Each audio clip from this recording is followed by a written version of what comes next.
El Palacio de Hielo. Autor Francis Scott Key Fitzgerald. La luz del sol goteaba sobre la casa como pintura dorada sobre la vasija de un artista, y las moteadas sombras aquí y allá solo intensificaban el rigor del baño de luz. Las casas Butterworth y Larkin, flanqueando, estaban atrincheradas tras grandes árboles sólidos. Solo la casa Happer recibía el sol de lleno, y durante todo el día miraba a la polvorienta calle carretera con una paciencia tolerante y amable. Esta era la ciudad de Tarleton, en el extremo sur de Georgia, una tarde de septiembre. Arriba, en la ventana de su dormitorio, Sally Carroll Happer apoyaba su barbilla de 19 años sobre un alféizar de 52 y observaba el antiguo Ford de Clark Darrow doblar la esquina. El coche estaba caliente. Siendo parcialmente metálico, retenía todo el calor que absorbía o generaba. Y Clark Darrow, sentado muy erguido al volante, lucía una expresión dolida y tensa, como si se considerase una pieza de repuesto y bastante propensa a romperse. Cruzó trabajosamente dos roderas polvorientas, las ruedas chirriando indignadas ante el encuentro, y luego, con una expresión aterradora, dio una última sacudida al volante y depositó coche y conductor aproximadamente frente a los escalones de los Happer. Hubo un sonido jadeante, un estertor seguido de un breve silencio, y luego el aire fue rasgado por un silbido sorprendente. Sally Carroll miró hacia abajo somnolienta. Empezó a bostezar, pero al encontrarlo bastante imposible, a menos que levantara la barbilla del alféizar, cambió de idea y continuó observando el coche en silencio, cuyo dueño permanecía sentado, alerta de forma brillante, aunque superficial, mientras esperaba una respuesta a su señal. Tras un momento, el silbido rasgó una vez más el aire polvoriento. «Buenos días». Con dificultad, Clark giró su alto cuerpo y dirigió una mirada distorsionada hacia la ventana. «No es de día, Sally Carroll». «Ah, ¿no? ¿De veras? ¿Qué haces?» «Comiendo una manzana». «Venga, vamos a nadar. ¿Quieres?» «Supongo». «¿Qué tal si te das prisa?» «Ahora mismo». Sally Carroll suspiró profundamente y se levantó con profunda inercia del suelo, donde había estado ocupada alternativamente destrozando partes de una manzana verde y pintando muñecas de papel para su hermana menor. Se acercó a un espejo, contempló su expresión con una lánguida complacencia. Se aplicó 2 toques de colorete en los labios y una pizca de polvos en la nariz, y cubrió su pelo corto color maíz con una capota salpicada de rosas.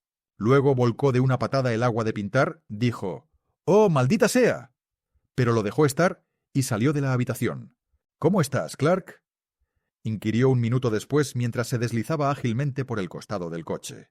«Muy bien, Sally Carroll». «¿A dónde vamos a nadar?» «A la poza de Whalley. Le dije a Marilyn que pasaríamos a recogerla a ella y a Joe Ewing». Clark era moreno y delgado, y cuando iba a pie era bastante propenso a encorvarse. Sus ojos eran ominosos y su expresión algo petulante, excepto cuando era sorprendentemente iluminada por una de sus frecuentes sonrisas.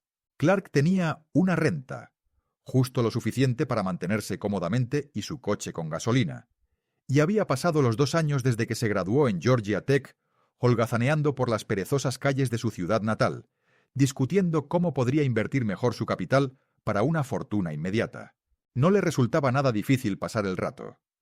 Un grupo de niñas pequeñas había crecido maravillosamente, la asombrosa Sally Carroll la primera entre ellas, y disfrutaban de que nadaran y bailaran con ellas, y de ser cortejadas en las tardes veraniegas llenas de flores, y todas apreciaban inmensamente a Clark. Cuando la compañía femenina le cansaba, había media docena de otros jóvenes que siempre estaban a punto de hacer algo, y mientras tanto estaban bastante dispuestos a acompañarle a unos hoyos de golf, una partida de billar o el consumo de un cuarto de licor amarillo fuerte. De vez en cuando uno de estos contemporáneos hacía una ronda de visitas de despedida antes de irse a Nueva York, Filadelfia o Pittsburgh para entrar en negocios, pero la mayoría simplemente se quedaban en este lánguido paraíso de cielos de ensueño, tardes de luciérnagas y ruidosas ferias callejeras de negros, y especialmente de chicas amables de voz suave, que se habían criado con recuerdos en lugar de dinero.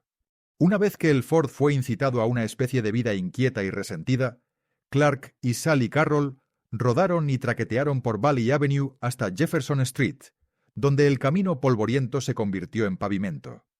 A lo largo de la opiácea Millicent Place, donde había media docena de mansiones prósperas y sólidas, y hacia el centro de la ciudad. Conducir era peligroso aquí, pues era hora de compras. La población holgazaneaba cruzando las calles despreocupadamente, y una manada de bueyes que mugían sordamente era arreada delante de un plácido tranvía. Incluso las tiendas parecían limitarse a bostezar sus puertas y parpadear sus ventanas al sol antes de retirarse a un estado de coma absoluto y definitivo. «Sally Carroll», dijo Clark de repente. «¿Es verdad que estás prometida?»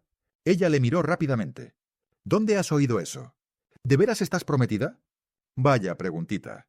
Una chica me dijo que estabas prometida a un yankee que conociste en Asheville el verano pasado». Sally Carroll suspiró. «Nunca he visto un pueblo tan dado a los rumores.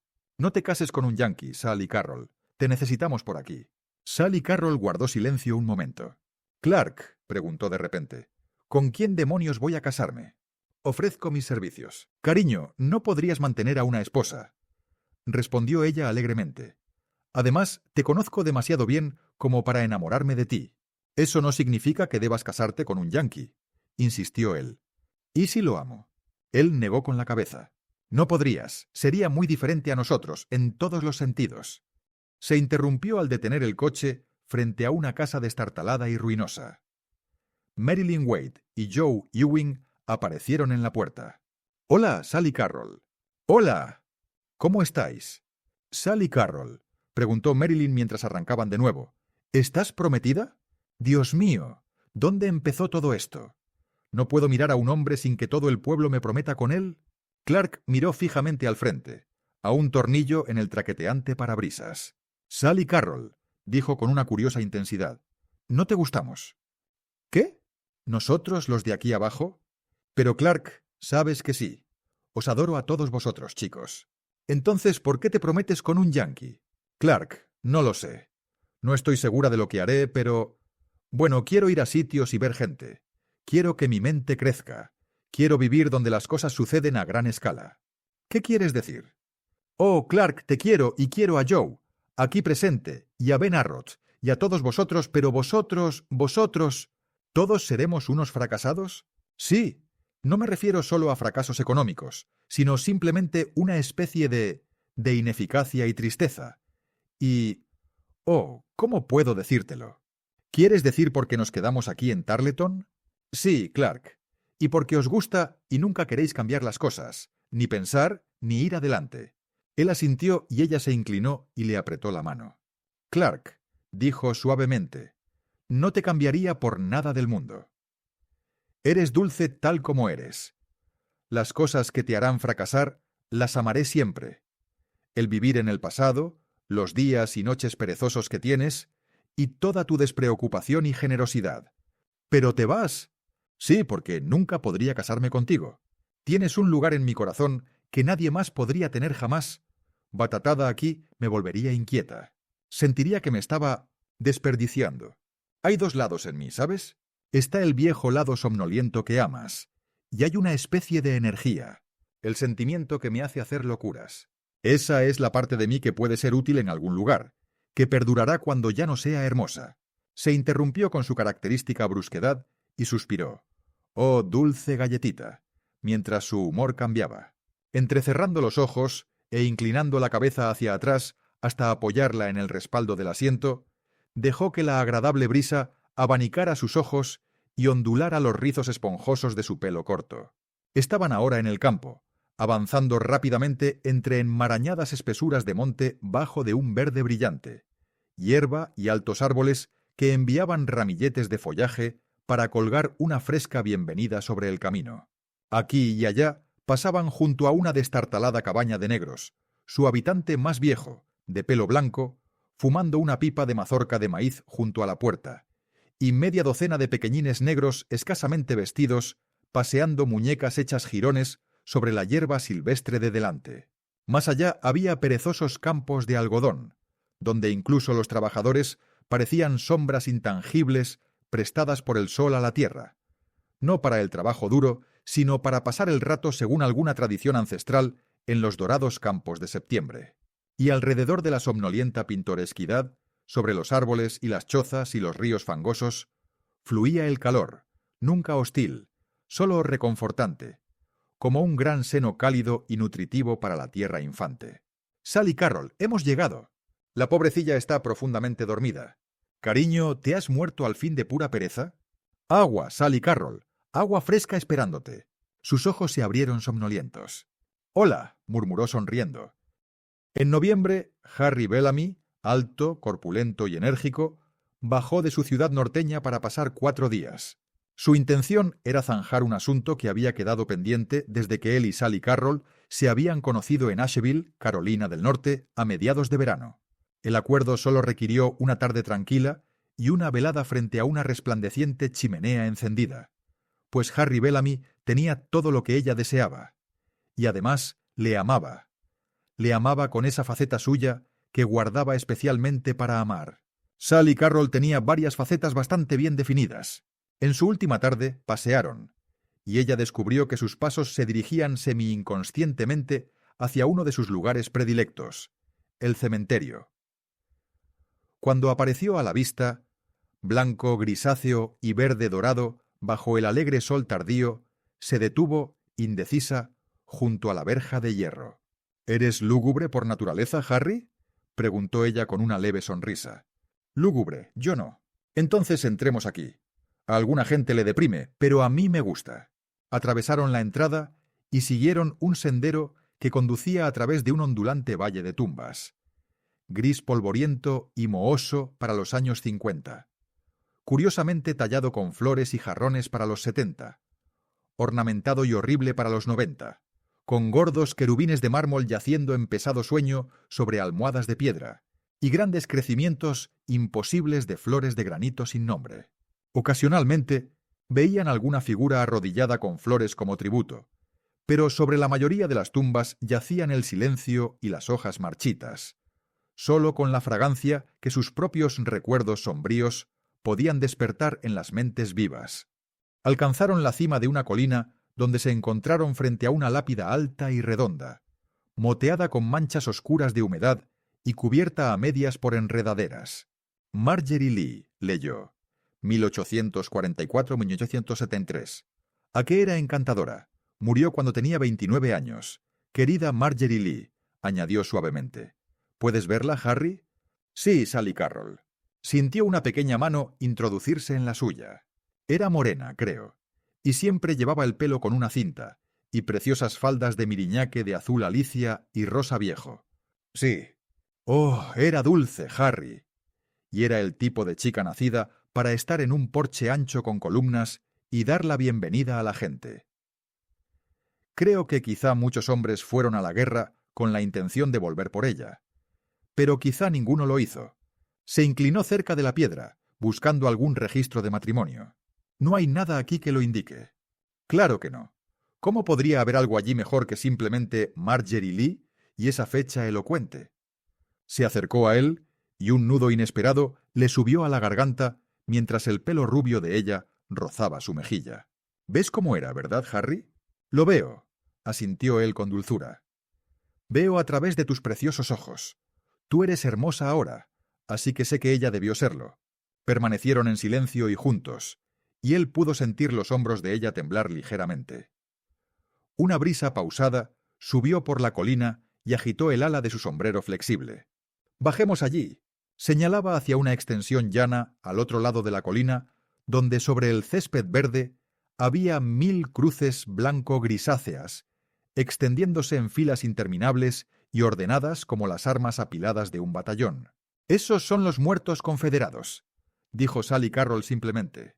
Caminaron leyendo las inscripciones, siempre solo un nombre y una fecha, a veces bastante indescifrables. La última fila es la más triste. Mira, allá lejos.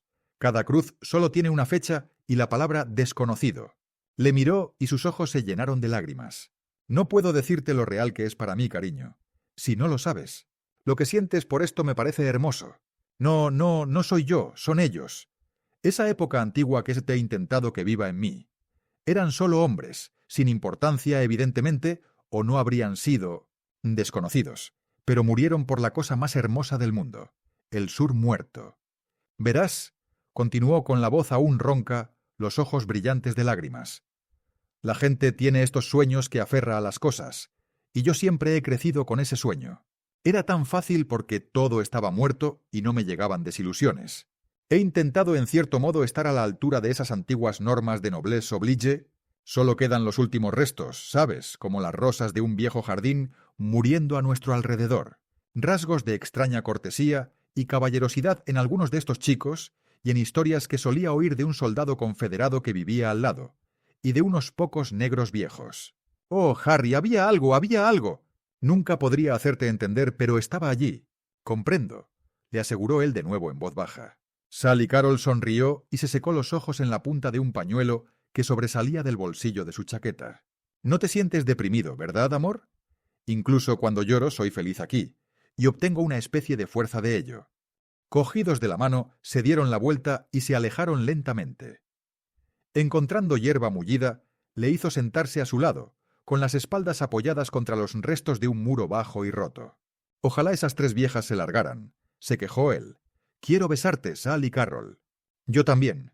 Esperaron impacientemente a que las tres figuras encorvadas se marcharan, y entonces ella le besó hasta que el cielo pareció desvanecerse y todas sus sonrisas y lágrimas desaparecer en un éxtasis de segundos eternos. Después volvieron caminando lentamente juntos, mientras en las esquinas el crepúsculo jugaba a unas somnolientas damas en blanco y negro con el final del día. «Subirás a mediados de enero», dijo él, «y tienes que quedarte al menos un mes. Será genial. Hay un carnaval de invierno y si nunca has visto la nieve de verdad, te parecerá un país de hadas. Habrá patinaje y esquí y descenso en trineo y paseos en trineo de caballos y todo tipo de desfiles de antorchas con raquetas de nieve. Hace años que no celebran uno, así que van a hacer que sea espectacular». «¿Tendré frío, Harry?», preguntó ella de repente. «Seguro que no. Puede que se te congele la nariz, pero no tendrás un frío de tiritar. Es seco y duro, ¿sabes? Supongo que soy una hija del verano. No me gusta ningún frío que haya conocido». Se interrumpió y ambos guardaron silencio por un minuto. «Sally Carrol», dijo él muy lentamente. «¿Qué me dices de marzo?» «Digo que te quiero». «¿Marzo?» «Marzo, Harry». Toda la noche en el coche Pullman hizo mucho frío. Llamó al revisor para pedir otra manta, y como no pudo darle una, intentó en vano, apretujándose en el fondo de su litera y doblando la ropa de cama, arañar unas pocas horas de sueño. Quería tener el mejor aspecto posible por la mañana. Se levantó a las 6 y, deslizándose incómodamente dentro de su ropa, fue dando traspiés hasta el coche comedor a por una taza de café. La nieve se había filtrado en los vestíbulos y cubría la puerta con una capa resbaladiza. Era intrigante este frío, se colaba por todas partes. Su aliento era perfectamente visible y sopló al aire con un disfrute ingenuo. Sentada en el comedor, miraba fijamente por la ventana las colinas y valles blancos y los pinos dispersos, cuyas ramas eran bandejas verdes para un frío festín de nieve. A veces pasaba volando una granja solitaria, fea, desolada y sola en el yermo blanco. Y con cada una sentía un instante de fría compasión por las almas encerradas allí esperando la primavera. Al salir del comedor y volver balanceándose al Pullman, experimentó un creciente torrente de energía y se preguntó si estaría sintiendo el aire vigorizante del que Harry había hablado. Esto era el norte, su tierra ahora. «Soplad, vientos Heigh-ho, a vagar me iré yo», canturreó exultante para sí misma. «¿Qué es eso?», preguntó el revisor cortésmente. «Dije cepílleme». Los largos cables de los postes de telégrafo se duplicaron. 2 vías corrían junto al tren. 3, 4. Llegó una sucesión de casas con tejados blancos, un vistazo de un tranvía con ventanas escarchadas, calles, más calles, la ciudad. Permaneció de pie un momento, aturdida, en la gélida estación, antes de ver 3 figuras envueltas en pieles abalanzarse sobre ella. «Ahí está». «Oh, Sally Carrol». Sally Carrol dejó caer su bolso. «¡Hola!». Un rostro vagamente familiar y helado la besó, y entonces se encontró en un grupo de rostros que parecían emitir grandes nubes de humo denso. Estaba estrechando manos. Estaba Gordon, un hombre bajo y entusiasta de 30 años, que parecía un modelo aficionado y maltrecho de Harry, y su esposa, Mira, una dama apática de pelo rubio platino, bajo un gorro de piel para automóvil. Casi de inmediato, Sally Carroll pensó en ella como vagamente escandinava. Un alegre chofer se hizo cargo de su bolso, y entre rebotes de medias frases, exclamaciones y apáticos y superficiales querida de Mira, se arrastraron mutuamente fuera de la estación. Luego estaban en un sedán, dirigiéndose a través de una tortuosa sucesión de calles nevadas donde docenas de niños pequeños enganchaban trineos detrás de carros de reparto y automóviles. «¡Oh!», exclamó Sally Carroll. «¡Quiero hacer eso! ¿Podemos, Harry? Eso es para niños, pero podríamos...». «Parece un circo», dijo ella con pesar. El hogar era una casa de armazón de madera de estilo irregular, asentada sobre un regazo blanco de nieve, y allí conoció a un hombre grande de pelo gris que aprobó, y a una señora que parecía un huevo y que la besó. Eran los padres de Harry. Hubo una hora jadeante e indescriptible repleta de murmullos, agua caliente, bacon con huevos y confusión. Y después de eso estuvo a solas con Harry en la biblioteca, preguntándole si se atrevía a fumar. Era una habitación grande, con una Madonna sobre la chimenea y filas de libros con cubiertas de oro claro, oro oscuro y rojo brillante. Todas las sillas tenían pequeños tapetes de encaje donde debía descansar la cabeza. El sofá era simplemente cómodo. Los libros parecían haber sido leídos. Algunos. Y Sally Carroll tuvo una visión instantánea de la vieja y maltrecha biblioteca de casa, con los enormes libros de medicina de su padre, y los óleos de sus 3 tíos abuelos, y el viejo sofá que había sido remendado durante 45 años, y todavía era lujoso para soñar. Esta habitación le pareció ni atractiva ni particularmente lo contrario. Era simplemente una habitación con muchas cosas bastante caras que parecían tener unos 15 años. «¿Qué piensas de esto de aquí arriba?», preguntó Harry con entusiasmo. «¿Te sorprende? Quiero decir, ¿es lo que esperabas?» «Tú lo eres, Harry», dijo ella en voz baja y extendió los brazos hacia él. Pero tras un breve beso, pareció querer arrancarle entusiasmo a la fuerza. «La ciudad, quiero decir, ¿te gusta? ¿Puedes sentir la energía en el aire?» «Oh, Harry», rió ella, «tendrás que darme tiempo. No puedes lanzarme preguntas así como así». Dio una calada a su cigarrillo con un suspiro de satisfacción. «Una cosa quiero preguntarte», empezó él casi disculpándose. «Vosotros los sureños ponéis mucho énfasis en la familia y todo eso. No es que no esté bien, pero aquí lo encontrarás un poco diferente. Quiero decir, notarás muchas cosas que al principio te parecerán una especie de ostentación vulgar, Sally Carroll. Pero recuerda que esta es una ciudad de 3 generaciones. Todo el mundo tiene un padre, y aproximadamente la mitad de nosotros tenemos abuelos. Más atrás no vamos». «Por supuesto», murmuró ella. «Nuestros abuelos, verás, fundaron el lugar, y muchos de ellos tuvieron que aceptar trabajos bastante extraños mientras lo fundaban. Por ejemplo, hay una mujer que actualmente es casi el modelo social de la ciudad. Bueno, pues su padre fue el primer recogedor público de cenizas. Cosas así». «Vaya», dijo Sally Carroll perpleja. «¿Suponías que iban a hacer comentarios sobre la gente?» «En absoluto», interrumpió Harry. «Y tampoco me estoy disculpando por nadie. Es solo que... Bueno, una chica sureña vino aquí el verano pasado y dijo algunas cosas desafortunadas y... Oh, solo pensé en decírtelo». Sally Carroll se sintió repentinamente indignada, como si le hubieran azotado injustamente. Pero Harry evidentemente consideró el tema cerrado, pues continuó con un gran arranque de entusiasmo. «Es época de carnaval, ¿sabes? El primero en 10 años. Y hay un palacio de hielo que están construyendo nuevo, que es el primero que han tenido desde el 85. Construido con bloques del hielo más transparente que pudieron encontrar, a una escala tremenda».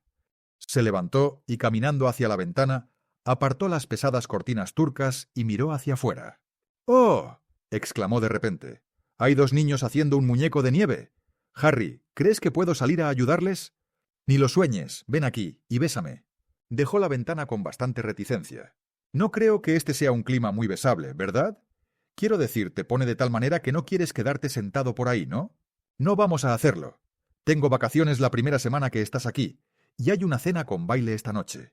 «Oh, Harry», confesó, dejándose caer hecha un montón, mitad en su regazo, mitad entre los cojines. «Seguro que me siento confundida. No tengo ni idea de si me gustará o no, y no sé qué espera la gente, ni nada. Tendrás que decírmelo, cariño. Te lo diré, dijo él suavemente, si tú me dices que estás contenta de estar aquí. Contenta, terriblemente contenta, susurró, insinuándose en sus brazos a su manera peculiar. Donde tú estás es mi hogar, Harry. Y mientras decía esto tuvo la sensación, casi por primera vez en su vida, de que estaba representando un papel. Esa noche, entre las relucientes velas de una cena, donde los hombres parecían llevar la mayor parte de la conversación, mientras las chicas se sentaban con un distanciamiento altivo y costoso, ni siquiera la presencia de Harry a su izquierda logró hacerla sentir como en casa. «Son gente guapa, ¿no crees?», preguntó él. «Mira a tu alrededor. Ahí está Spud Hubbard, placador en Princeton el año pasado, y Junie Morton. Él y el pelirrojo a su lado fueron ambos capitanes de hockey de Yale. Junie estaba en mi clase. Vaya, los mejores atletas del mundo vienen de estos estados de por aquí. Este es un país de hombres, te lo digo. Mira a John J. Fishburne». «¿Quién es?», preguntó Sally Carroll inocentemente. «¿No lo sabes?». «He oído el nombre. El mayor hombre del trigo del noroeste, y uno de los mayores financieros del país». Se volvió de repente hacia una voz a su derecha. «Supongo que se olvidaron de presentarnos. Me llamo Roger Patton».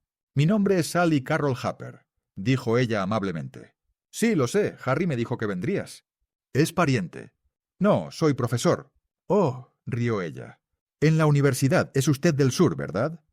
«Sí, Tarleton, Georgia». Le gustó de inmediato. Un bigote castaño rojizo, bajo unos ojos azul acuoso, que tenían algo que a estos otros ojos les faltaba. Alguna cualidad de apreciación. Intercambiaron frases sueltas durante la cena, y ella decidió volver a verle. Después del café, le presentaron a numerosos jóvenes apuestos que bailaban con consciente precisión y parecían dar por sentado que no quería hablar de nada excepto de Harry. «Cielos», pensó, «hablan como si estar prometida me hiciera mayor que ellos, como si fuera a chivarme a sus madres». En el sur, una chica prometida, incluso una joven recién casada, esperaba la misma cantidad de bromas medio afectuosas y halagos que se le concederían a una debutante. Pero aquí todo eso parecía prohibido. Un joven, después de empezar con buen pie, hablando de los ojos de Sally Carroll y de cómo le habían atraído desde que entró en la habitación, sufrió una violenta convulsión al descubrir que estaba de visita en casa de los Bellamy, que era la prometida de Harry. Pareció sentir que había cometido un error atrevido e inexcusable. Se volvió inmediatamente formal y la dejó a la primera oportunidad. Se alegró bastante cuando Roger Patton la sacó a bailar y sugirió que descansaran un rato. «Bueno», preguntó parpadeando alegremente, «¿cómo está Carmen la del sur?». «Muy bien. ¿Cómo está Dangerous Dan McGrew?». «Lo siento, pero es el único norteño del que sé mucho». Pareció disfrutarlo. «Por supuesto», confesó. «Como profesor de literatura, se supone que no he leído Dangerous Dan McGrew». «¿Es nativo de aquí?». «No, soy de Filadelfia, importado de Harvard para enseñar francés. Pero llevo aquí 10 años. 9 años, 364 días más que yo». «¿Le gusta aquí?». «Ajá, claro que sí». «¿De verdad?». «Bueno, ¿por qué no? ¿No parezco estar pasándolo bien?». La vi mirar por la ventana hace un minuto y estremecerse. «Solo mi imaginación», rió Sally Carroll. «Estoy acostumbrada a tener todo tranquilo afuera y a veces miro y veo una ráfaga de nieve y es como si algo muerto se estuviera moviendo». Él asintió apreciativamente. «¿Había estado antes en el norte?». «Pasé 2 julios en Asheville, Carolina del Norte». «Gente guapa, ¿verdad?», sugirió Patton indicando la pista de baile arremolinada. Sally Carroll se sobresaltó. Ese había sido el comentario de Harry. «Claro que sí, son caninos». «¿Qué?». Ella se sonrojó. «Lo siento, sonó peor de lo que pretendía. Verá, siempre pienso en la gente como felina o canina, independientemente del sexo. ¿Cuál es usted?». «Soy felina. Usted también. Y la mayoría de los hombres del sur y la mayoría de estas chicas de aquí». «¿Qué es Harry?». «Harry es claramente canino. Todos los hombres que he conocido esta noche parecen ser caninos». «¿Qué implica canino? ¿Una cierta masculinidad consciente opuesta a la sutileza?». «Supongo que sí. Nunca lo analicé. Solo miro a la gente y digo canino o felino de inmediato. Es bastante absurdo, supongo. En absoluto, me interesa. Solía tener una teoría sobre esta gente. Creo que se están congelando». «¿Qué?». «Bueno, se están volviendo como suecos. Ibsenianos, ¿sabe? muy gradualmente volviéndose lúgubres y melancólicos. Son estos largos inviernos. ¿Ha leído a Ibsen? Ella negó con la cabeza. Bueno, encuentra en sus personajes una cierta rigidez meditabunda. Son rectos, estrechos de miras y sombríos, sin infinitas posibilidades para una gran pena o alegría. ¿Sin sonrisas ni lágrimas? Exactamente, esa es mi teoría. Verá, hay miles de suecos aquí arriba. Vienen, imagino, porque el clima es muy parecido al suyo, y ha habido una mezcla gradual. Probablemente no haya ni media docena aquí esta noche, pero hemos tenido 4 gobernadores suecos. La estoy aburriendo. Estoy muy interesada. Su futura cuñada es medio sueca. Personalmente me cae bien, pero mi teoría es que los suecos reaccionan bastante mal sobre nosotros en conjunto. Los escandinavos, sabe, tienen la tasa de suicidio más alta del mundo. ¿Por qué vive aquí si es tan deprimente? Oh, a mí no me afecta. Estoy bastante enclaustrado, y supongo que los libros significan más para mí que la gente, de todos modos. Pero todos los escritores hablan de que el sur es trágico. Ya sabe, señoritas españolas, pelo negro y dagas y música evocadora. Él negó con la cabeza. No, las razas nórdicas son las razas trágicas. No se permiten el reconfortante lujo de las lágrimas. Sally Carroll pensó en su cementerio. Supuso que eso era vagamente lo que había querido decir cuando dijo que no la deprimía.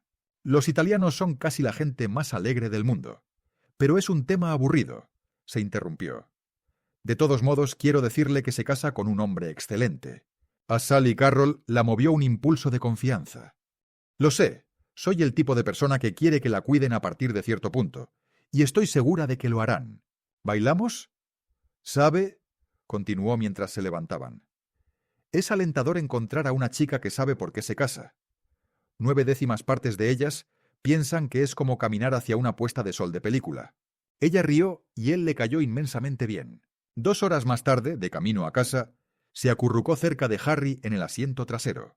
«Oh, Harry», susurró, «¿hace tanto frío?» «Pero aquí dentro hace calor, cariño. Pero fuera hace frío. Y oh, ese viento aullador». Enterró el rostro profundamente en el abrigo de piel de él y tembló involuntariamente mientras los fríos labios de él besaban la punta de su oreja. La primera semana de su visita pasó en un torbellino. Tuvo su prometido paseo en trineo, enganchado a la parte trasera de un automóvil a través de un gélido crepúsculo de enero. En Vuelta en Pieles, dedicó una mañana al descenso en trineo en la colina del club de campo. Incluso probó el esquí para navegar por el aire durante un momento glorioso y luego aterrizar en un enredado y risueño bulto sobre un suave montón de nieve. Le gustaron todos los deportes de invierno, excepto una tarde pasada caminando con raquetas de nieve sobre una llanura deslumbrante bajo un pálido sol amarillo. Pero pronto se dio cuenta de que estas cosas eran para niños, que le estaban siguiendo la corriente y que el disfrute a su alrededor era solo un reflejo del suyo propio. Al principio la familia Bellamy la desconcertó. Los hombres eran fiables y le cayeron bien. Al señor Bellamy, especialmente, con su pelo cano y su enérgica dignidad, le tomó un cariño inmediato, una vez que descubrió que había nacido en Kentucky. Esto lo convirtió en un vínculo entre la vieja vida y la nueva. Pero hacia las mujeres sentía una definida hostilidad. Mira, su futura cuñada, parecía la esencia de la convencionalidad sin espíritu. Su conversación estaba tan absolutamente desprovista de personalidad que Sally Carroll, que venía de una tierra donde cierta cantidad de encanto y seguridad se podía dar por sentada en las mujeres, se inclinaba a despreciarla. Si esas mujeres no son hermosas, pensó, no son nada, simplemente se desvanecen cuando las miras. Son criadas glorificadas. Los hombres son el centro de todo grupo mixto. Por último estaba la señora Bellamy, a quien Sally Carroll detestaba. La impresión del primer día de un huevo se había confirmado. Un huevo con voz cascada y venosa y una desgarbada torpeza de porte tal que Sally Carroll sentía que si alguna vez se caía, seguramente se revolvería. Además, la señora Bellamy parecía personificar a la ciudad al ser innatamente hostil a los extraños. Llamaba a Sally Carroll Sally, y no se la podía persuadir de que el nombre doble fuera algo más que un apodo tedioso y ridículo. Para Sally Carroll, este acortamiento de su nombre era presentarla al público medio vestida. Amaba Sally Carroll, detestaba Sally.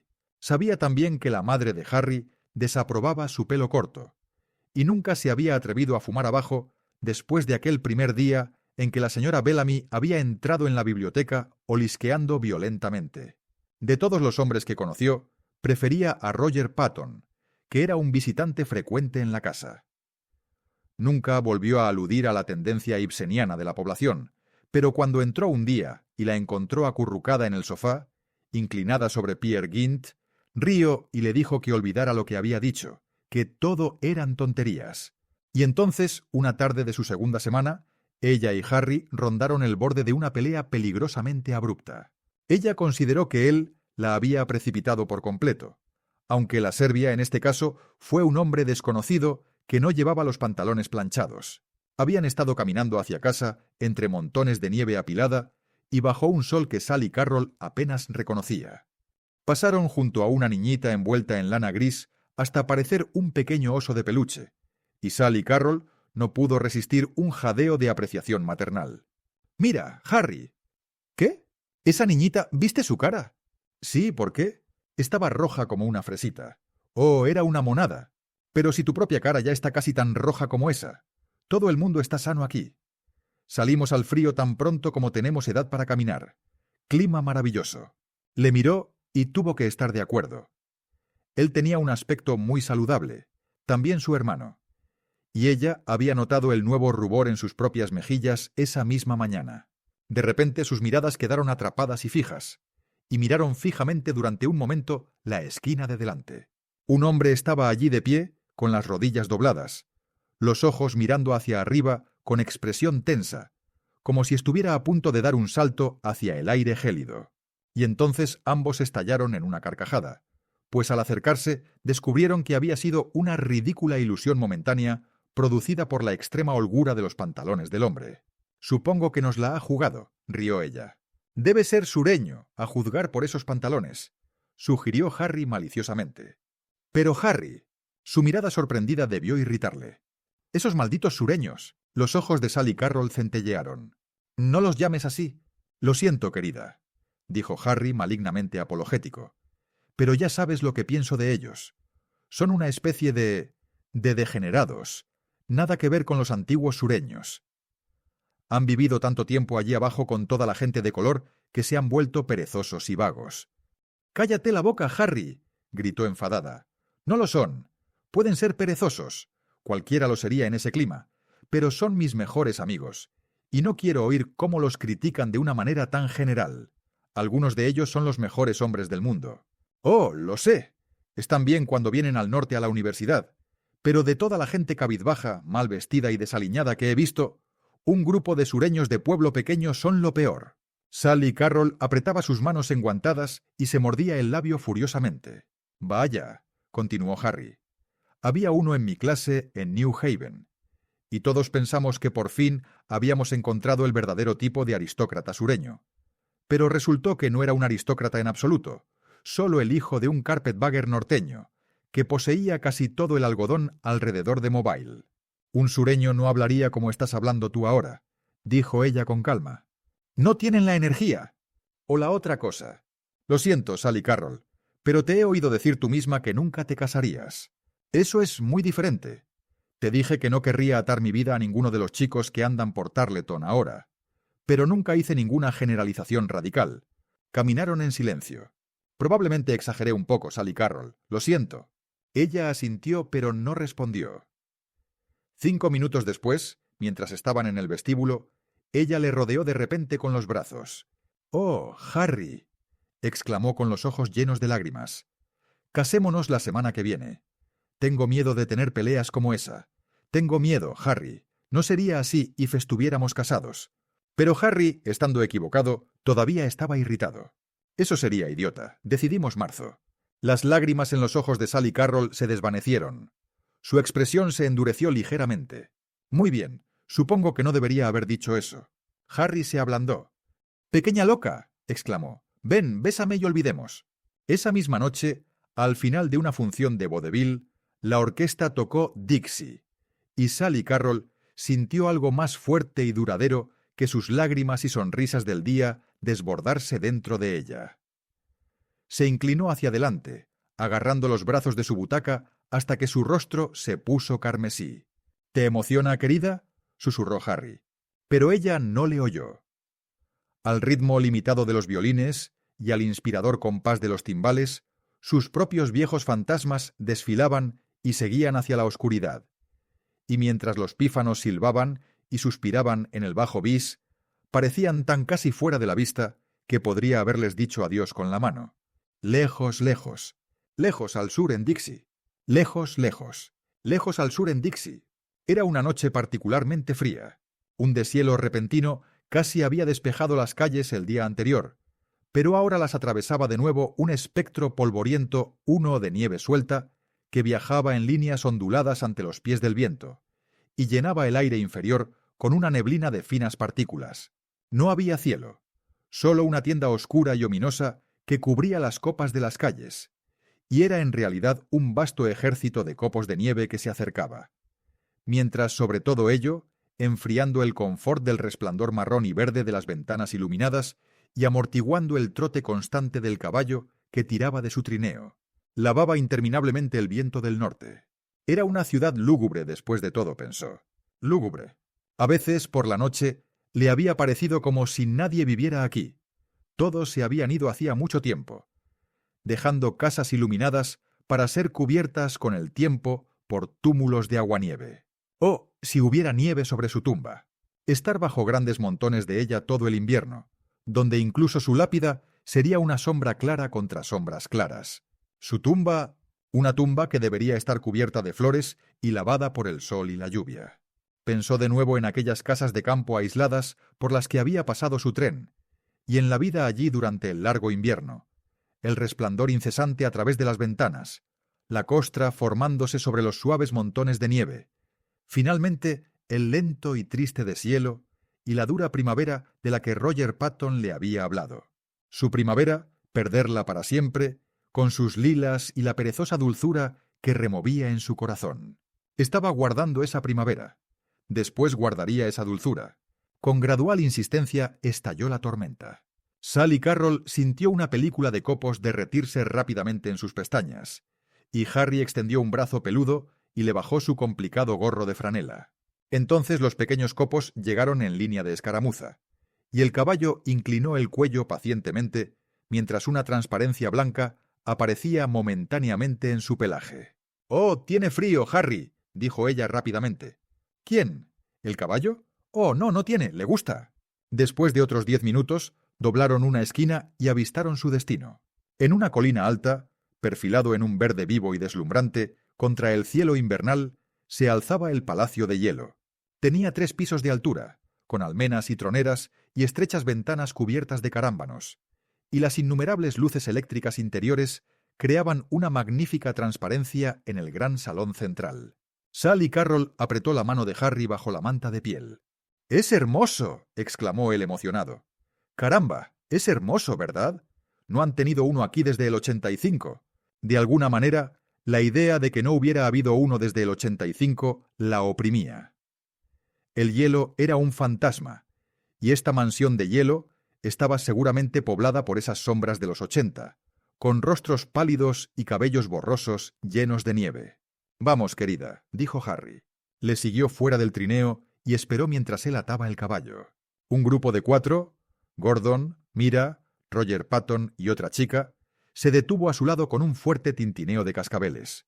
Ya había bastante multitud, abrigados con pieles o borrego, gritando y llamándose unos a otros mientras se movían por la nieve, que ahora era tan espesa que apenas se distinguía a la gente a pocos metros de distancia. «Tiene 170 pies de alto», decía Harry a una figura embozada a su lado mientras caminaban penosamente hacia la entrada. «Cubre 6.000 yardas cuadradas». Captó fragmentos de conversación. «Un salón principal. Paredes de 20 a 40 pulgadas de grosor. Y la cueva de hielo tiene casi 1 milla de...». Este canadiense que lo construyó encontraron la entrada, y aturdida por la magia de las grandes paredes de cristal, Sally Carroll se encontró repitiendo una y otra vez 2 versos de Kubla Khan. Era un milagro de raro artificio, una soleada cúpula de placer con cuevas de hielo. En la gran caverna resplandeciente, con la oscuridad excluida, tomó asiento en un banco de madera y la opresión de la noche se disipó. Harry tenía razón, era hermoso, y su mirada recorrió la lisa superficie de las paredes, cuyos bloques habían sido seleccionados por su pureza y claridad para obtener este efecto opalescente y translúcido. «¡Mira, allá vamos! ¡Oh, chico!», gritó Harry. Una banda, en un rincón lejano, empezó a tocar «Hail, Hail, the gang's all here», que les llegó en eco con una acústica salvaje y confusa, y entonces las luces se apagaron de repente. El silencio pareció fluir por las heladas paredes y barrerlos.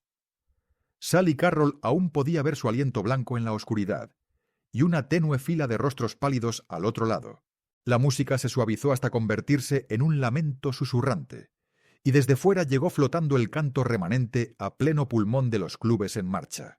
Creció más fuerte como un peán de una tribu vikinga, atravesando una antigua tierra salvaje. Aumentó. Se acercaban. Entonces apareció una fila de antorchas, y otra, y manteniendo el ritmo con sus pies calzados con mocasines, una larga columna de figuras con chaquetones grises entró barriendo, raquetas de nieve colgadas a los hombros, antorchas elevándose y parpadeando, mientras sus voces se alzaban a lo largo de las grandes paredes. La columna gris terminó y siguió otra, la luz fluyendo lúgubremente esta vez sobre gorros rojos de trineo y llameantes chaquetones carmesí, y al entrar retomaron el estribillo. Luego vino un largo pelotón de azul y blanco, de verde, de blanco, de marrón y amarillo. «Esos de blanco son el Club Wakouta», susurró Harry con entusiasmo. «Esos son los hombres que has conocido en los bailes». El volumen de las voces creció. La gran caverna era una fantasmagoría de antorchas ondeando en grandes bancos de fuego, de colores y el ritmo de pasos de cuero suave. La columna principal giró y se detuvo. Pelotón se despliega frente a pelotón hasta que toda la procesión formó una sólida bandera de llamas, y entonces de miles de voces estalló un poderoso grito que llenó el aire como un estruendo de trueno, e hizo vacilar las antorchas. Fue magnífico, fue tremendo. Para Sally Carroll era el norte ofreciendo sacrificio en algún poderoso altar al gris dios pagano de la nieve. Mientras el grito moría, la banda volvió a tocar y hubo más cantos, y luego largos vítores reverberantes de cada club. Se sentó muy quieta escuchando, mientras los gritos entrecortados rasgaban la quietud. Y entonces se sobresaltó, pues hubo una descarga de explosiones, y grandes nubes de humo se elevaron aquí y allá por la caverna. Los fotógrafos con flash trabajando, y el consejo había terminado. Con la banda a la cabeza, los clubes formaron en columna una vez más, retomaron su canto y comenzaron a marchar. «¡Vamos!», gritó Harry. «Queremos ver los laberintos de abajo antes de que apaguen las luces». Todos se levantaron y se dirigieron hacia la rampa. Harry y Sally Carroll a la cabeza, su pequeña manopla hundida en el gran guantelete de piel de él. Al fondo de la rampa había una larga sala vacía de hielo, con el techo tan bajo que tuvieron que agacharse, y sus manos se separaron. Antes de que se diera cuenta de lo que pretendía, Harry se había lanzado por uno de los media docena de pasadizos relucientes que se abrían a la sala, y era solo una vaga mancha que retrocedía contra el brillo verdoso. «¡Harry!», llamó ella. «¡Vamos!», gritó él de vuelta. Miró alrededor de la cámara vacía. El resto del grupo, evidentemente, había decidido irse a casa. Ya estaban fuera en algún lugar en la torpe nieve. Dudó y luego se lanzó tras Harry. «¡Harry!», gritó. Había llegado a un desvío a 30 pies de distancia. Oyó una respuesta débil y ahogada muy a la izquierda, y con un toque de pánico huyó hacia ella. Pasó otro desvío, 2 callejones más bostezantes. «¡Harry!», sin respuesta. Empezó a correr recto hacia adelante, y luego se dio la vuelta como un rayo y corrió de regreso por donde había venido, envuelta en un repentino terror helado. Llegó a un desvío. ¿Era aquí? Tomó la izquierda y llegó a lo que debería haber sido la salida a la sala larga y baja, pero era solo otro pasadizo reluciente con oscuridad al final. Llamó de nuevo, but las paredes devolvieron un eco plano y sin vida, sin reverberaciones. Volviendo sobre sus pasos, dobló otra esquina, esta time siguiendo un pasadizo ancho. Era como el carril verde entre las aguas separadas del Mar Rojo, como una bóveda húmeda conectando tumbas vacías. Resbalaba un poco ahora mientras caminaba, pues se había formado hielo en la suela de sus chanclos. Tuvo que pasar los guantes por las paredes medio resbaladizas, medio pegajosas, para mantener el equilibrio. ¡Harry! Aún sin respuesta. El sonido que hizo rebotó burlonamente hasta el final del pasadizo. Entonces, en un instante, las luces se apagaron y quedó en completa oscuridad. Lanzó un pequeño grito asustado y se desplomó en un pequeño montón frío sobre el hielo. Sintió que su rodilla izquierda hacía algo al caer, pero apenas lo notó mientras un terror profundo, mucho mayor que cualquier miedo a perderse, se apoderaba de ella. Estaba sola con esta presencia que venía del norte. La lúgubre soledad que surgía de balleneros atrapados en el hielo en los mares árticos, de yermos sin humo ni huellas, donde estaban esparcidos los huesos blanqueados de la aventura. Era un gélido aliento de muerte. Rodaba abajo por la tierra para agarrarla. Con una energía furiosa y desesperada, se levantó de nuevo y empezó a avanzar a ciegas por la oscuridad. Tenía que salir. Podría perderse aquí durante días, morir congelada y yacer incrustada en el hielo como cadáveres de los que había leído, conservados perfectamente hasta el deshielo de un glaciar. Harry probablemente pensó que se había ido con los otros. Ya se habría ido. Nadie lo sabría hasta el día siguiente. Tanteó lastimosamente la pared. 40 pulgadas de grosor, habían dicho. 40 pulgadas de grosor. ¡Oh! A ambos lados de ella, a lo largo de las paredes, sintió cosas arrastrándose.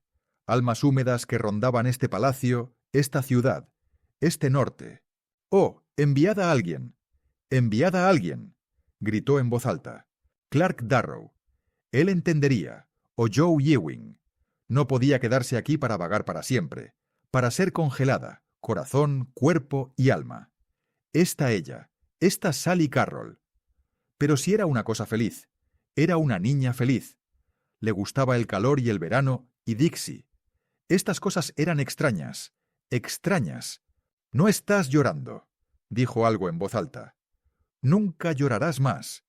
Tus lágrimas simplemente se congelarían. Todas las lágrimas se congelan aquí arriba. Se desplomó cuán larga era sobre el hielo. ¡Oh, Dios!, balbuceó. Pasó una larga fila de minutos, y con un gran cansancio sintió sus ojos cerrándose. Entonces alguien pareció sentarse cerca de ella y tomarle la cara entre manos cálidas y suaves. Miró hacia arriba agradecida. «Pero si es Marjorie Lee», canturreó suavemente para sí misma. «Sabía que vendrías». Realmente era Marjorie Lee, y era tal como Sally Carroll había sabido que sería, con una frente joven y blanca, y ojos grandes y acogedores, y una falda de miriñaque de algún material suave, sobre el que era bastante reconfortante descansar. Marjorie Lee. Se estaba haciendo más y más oscuro ahora. Todas esas lápidas deberían ser repintadas, de veras, solo que eso las estropearía, por supuesto. Aún así, deberías poder verlas. Luego, tras una sucesión de momentos que iban rápido y luego lento, pero que parecían resolverse finalmente en una multitud de borrosos rayos convergiendo hacia un sol amarillo pálido, oyó un gran crujido romper su recién encontrada quietud. Era el sol, era una luz, una antorcha, y otra antorcha más allá de esa, y otra más, y voces. Un rostro cobró carne bajo la antorcha. Brazos pesados la levantaron y sintió algo en su mejilla. Se sentía húmedo. Alguien la había agarrado y le frotaba la cara con nieve. ¡Qué ridículo! ¡Con nieve! ¡Sally Carroll! ¡Sally Carroll! Era Dangerous Dan McGrew, y otros dos rostros que no conocía. «¡Niña! ¡Niña! Llevamos 2 horas buscándote. Harry está medio loco». Las cosas volvieron apresuradamente a su lugar. El canto, las antorchas, el gran grito de los clubes en marcha. Se retorció en los brazos de Patton y lanzó un grito largo y bajo. «¡Oh, quiero salir de aquí! Vuelvo a casa. Llevadme a casa». Su voz se elevó a un grito que envió un escalofrío al corazón de Harry mientras él venía corriendo por el siguiente pasadizo. «¡Mañana!», gritó con delirante e irrefrenable pasión. «¡Mañana! ¡Mañana! ¡Mañana!». La riqueza de la luz dorada del sol vertía un calor bastante enervante, aunque extrañamente reconfortante, sobre la casa que durante todo el día miraba al polvoriento tramo de carretera. 2 pájaros armaban un gran alboroto en un lugar fresco encontrado entre las ramas de un árbol vecino, y calle abajo una mujer de color se anunciaba melodiosamente como vendedora de fresas. Era una tarde de abril. Sally Carroll Harper, apoyando la barbilla en el brazo y el brazo en un viejo asiento de ventana, miraba somnolienta hacia el polvo centelleante de donde ascendían las ondas de calor por primera vez esta primavera. Observaba un Ford muy antiguo doblar una esquina peligrosa y traquetear y gemir hasta detenerse con una sacudida al final del camino. No hizo ningún sonido, y en un minuto un silbido estridente y familiar rasgó el aire. Sally Carroll sonrió y parpadeó. «Buenos días». Una cabeza apareció tortuosamente desde debajo de la capota del coche. «No es de día, Sally Carroll». «¿De veras?», dijo ella con fingida sorpresa. «Supongo que quizá no». «¿Qué haces?» «Comiendo un melocotón verde. Espero morir en cualquier momento». Clark se retorció una última muesca imposible para poder verle la cara. «El agua está caliente como el vapor de una tetera, Sally Carroll. ¿Quieres ir a nadar?» «Odio moverme», suspiró Sally Carroll perezosamente. «Pero supongo que sí».